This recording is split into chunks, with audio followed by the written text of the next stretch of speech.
મહારાજા Krishnakumarsinhji Bhavnagar university દ્વારા BCA, BBA, BCom semester 1માં અભ્યાસ કરતા વિદ્યાર્થીઓને મોટી સંખ્યામાં નાપાસ કરવામાં આવ્યા છે, જે વિદ્યાર્થીઓની ફરિયાદને આધારે ABVP દ્વારા વિદ્યાર્થીઓના હિતને ધ્યાને લઈને નિર્ણય કરવા અંગે મહારાજા કૃષ્ણકુમારસિંહજી ભાવનગર યુનિવર્સિટીના કુલપતિને રજૂઆત કરવામાં આવી હતી.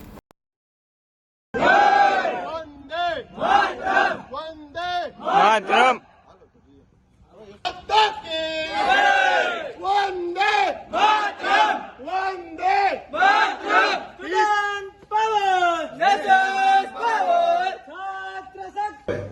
તો વિદ્યાર્થીઓને પણ સરળતા રહે, પ્રોફેસરોને સરળતા રહે અને આપણું તંત્ર છે યુનિવર્સિટીનું એને પણ સરળતા રહે, એને લઈને વિદ્યાર્થી પરિષદ રજૂઆત કરવા માટે આવ્યું છે. તો આપને રજૂઆત દેવાની હતી.